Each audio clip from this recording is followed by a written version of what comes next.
It's Ryan Patton from Liverpool, and I am joined by the legend that is Mr. Craig Charles. Craig, you're bringing the Funk and Soul show to Liverpool on Boxing Day. Just what can fans expect from the night? Well, we've been doing Boxing Day for quite a while now in Liverpool. We used to do it at the camp in Fairness. We've just moved across the road now.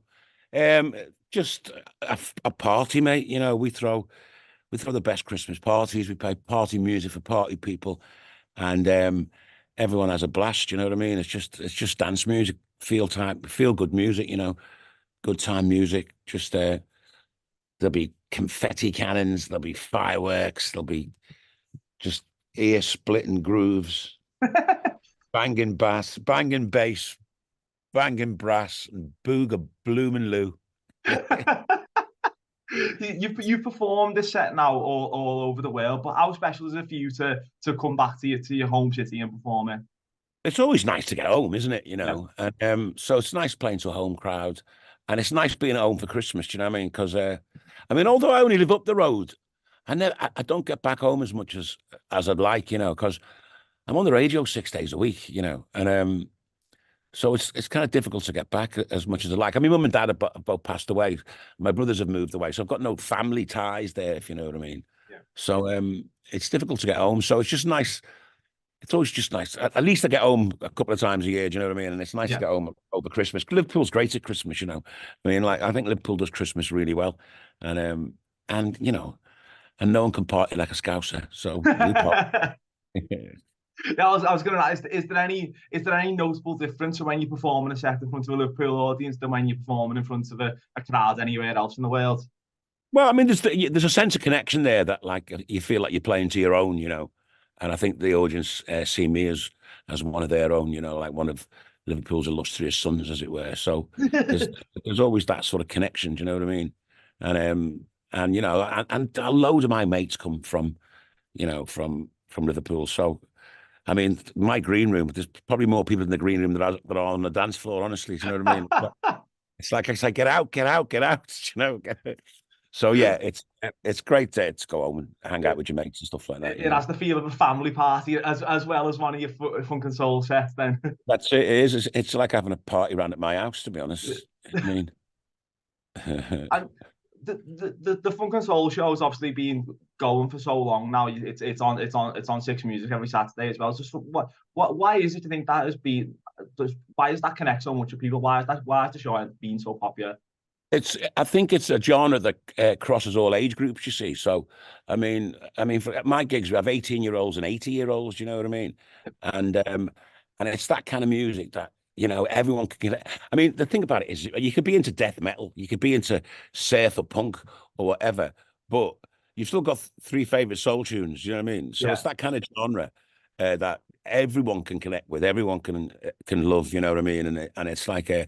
And what I do is I take the golden era of Black American music and I kind of remix it for a modern dance floor. Do you know what I mean? So, so the kids have got the beats that they're accustomed to through house and stuff like that, and the old ones have got the melodies and the words and stuff like that that spark off memories and nostalgia for them. And you marry that all together into a brand new product, and it just seems to connect with people. You know. how do you keep freshening it up as well? Because obviously you're doing it weekly on Six Music, but then you're taking it all on the road everywhere as well. How do you keep it fresh?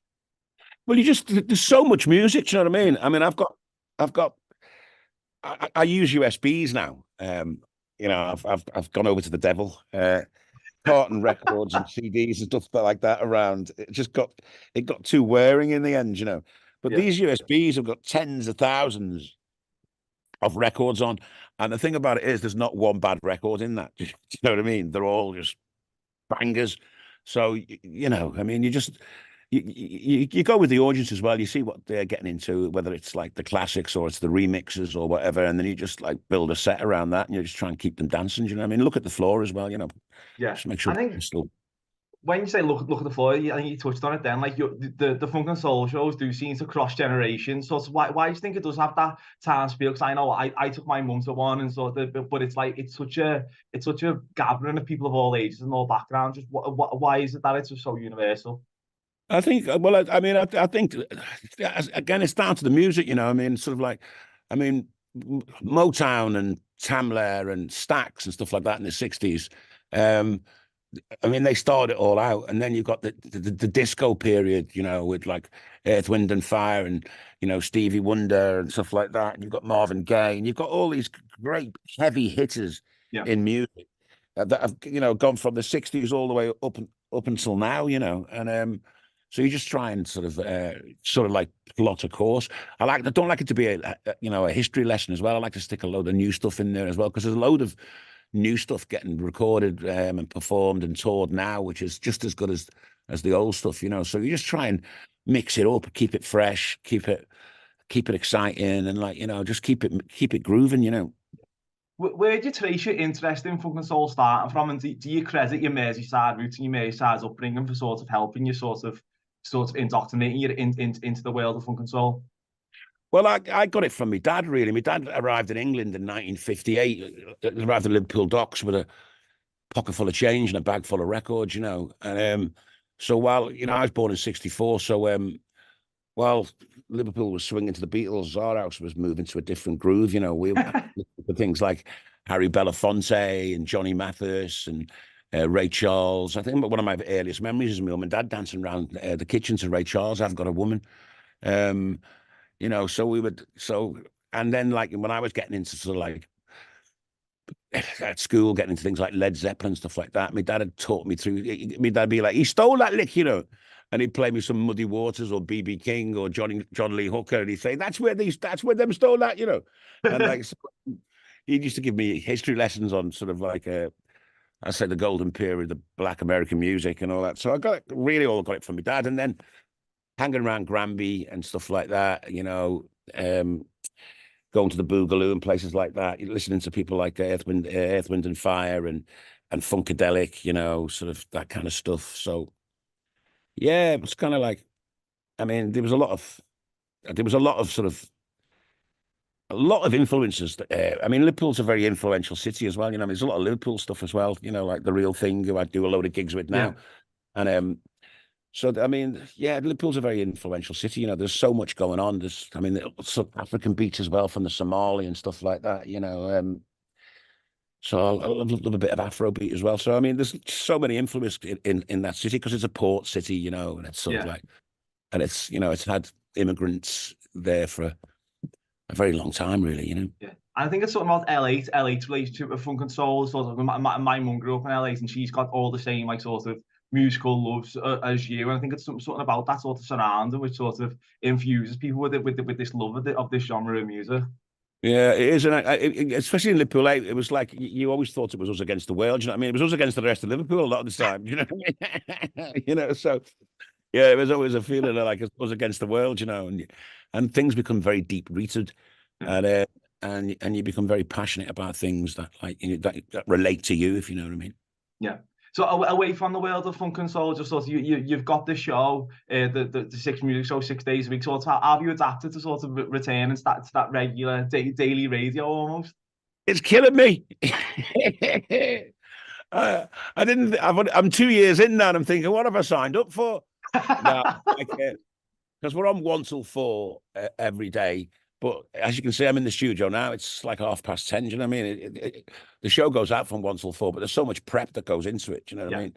And we just won the ARIA award. It used to be called the Sony, but we just won the best music entertainment show last year. So we've set our bar really high. So we want to win it again, I suppose. So I mean, you just got to get better and better and grow and grow and grow. But I mean, what I like is it's given me a bigger toy box. I mean, on my funk and soul show, which has been going over 20 years, it's basically funk and soul, disco, bit of reggae, bit of blues. But here I've got like, punk, ska, reggae, indie, rock, prog rock, heavy rock. I mean, there's so much stuff that you can dip into. Do you know what I mean? Yeah.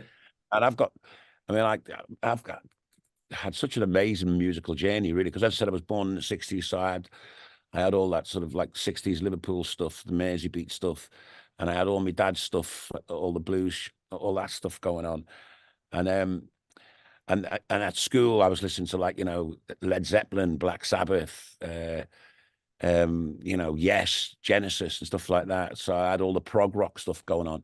And then while I was at school, punk kicked off when I was like 13, 14. So I had all the punk stuff. And then the two-tone stuff followed that. And then New Wave followed that.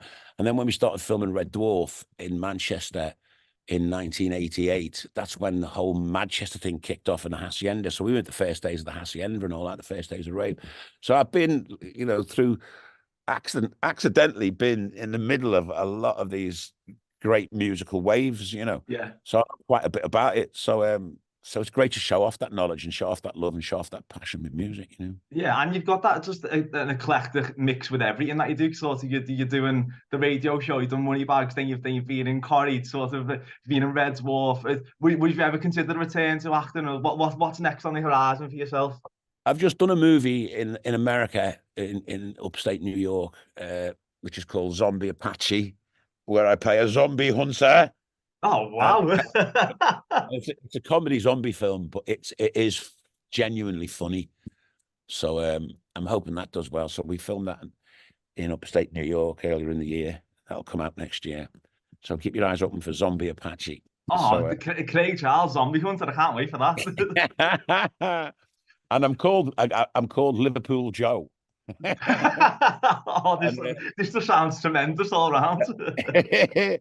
So yeah, it's a funny script. So we've just done that, and they're hoping that's going to be a trilogy of films. So yeah, I haven't given up on acting. We're still talking about we're in talks now with the BBC and UK TV to do another series of Red Dwarf. It hasn't been on the BBC for so long. Well, it's been repeated, but the BBC haven't produced it, but now they're in talks with UK TV to do a co-pro, so it'll go out on Dave and BBC. So there's loads of stuff going on, yeah. There always is. How would you relax amid all the madness, amid all the stuff? I know you said earlier this year you had a slight health scare with when you came off the radio for a little bit. Sort of, how have you been keeping? How would you relax amid all the craziness of your career? I don't know. I just try not to have heart attacks. I had a couple of heart attacks, which was a bit. I mean, they were mild. Yeah. My wife says I play it down, but so I've got some stents in my heart because apparently my brother, when I was in the jungle, my brother Dean passed away with the same thing. It's the narrowing of the arteries that lead to the heart, and they said it was genetic at the time, and I should go and get checked out. I just ignored them and got on with my life. And then I had the same thing that happened to Dean when I was in the jungle, and Dean unfortunately died from it. But that's a funny story. I was at home, and my wife, she's from Galway, and she was in Galway visiting her parents, and she was talking to me on the phone. I said, I'm not feeling great. Just come for a lie down. And she said, "What's wrong with you?" And I was really pale, and I was sweating, but I was freezing. And she said, "Phone an ambulance." And you don't want to go. Don't want to go the Aussie on your own, do you? So I went, "Well, you're coming home tomorrow, so I'll leave it to then, So anyway, she arrives home in the morning, takes one look at me, and gets on the phone, and she says, "And I just need an ambulance." And the woman's saying, "What's wrong with him?" I think he's having a heart attack. And the woman says, "Stay with me, stay on the line. What colour is he?" And she said, "He's brown." So I'm having a heart attack and laughing my socks off at the same time. He was like, "What?" Perhaps laughter is the best medicine for a heart attack at that moment. Definitely. But since I got the stents in, I feel like a new man, I'm just... Yeah, you keep on well since then. Yeah, all good. Yeah. Well, it's amazing to hear, obviously, and I want to end on one final thing. So obviously, as you alluded to, you are one of Liverpool's most illustrious sons. So when I get a chance to interview one of Liverpool legends, I like to ask them who they think are the four faces that they think best represents the Merseyside spirit. So I'm going to ask you, Clay, can you construct your own Scouse Rushmore? I'm not allowing you to have four Beatles. Well, I wouldn't mind four Beatles, but all right, I'd go for John Lennon, Jodie Comer, Jamie Carragher, and Tony Bellew. There you go. Oh, what a statue! Where do you put it? Which area of Liverpool you put? Stephen Graham as well. Actually, can I have five? Stephen Graham at the back. He's only little. You can have a little Stephen Graham. Stephen Graham's head can be a little one on the side. Yeah. Or on top of Josie's head. Yeah. Oh God. Which Yeah. which area of Liverpool are you putting it in? I'd stick it on just where top of Bowl Street. Stick it on top of Bowl Street, or where where just by the Philharmonic dining rooms there. Oh yeah, Hope Street way. Hope Street way. Yeah, stick it just outside. Yeah, opposite the Philharmonic Hall there. That'd be Oh, do you know what? That looked great. That I can visualize it now. Well, great. That's all my questions. Thanks so much for your time, and it was, yeah, it's a pleasure to interview you. Cheers, mate. Good on you. You have a good day. Yeah.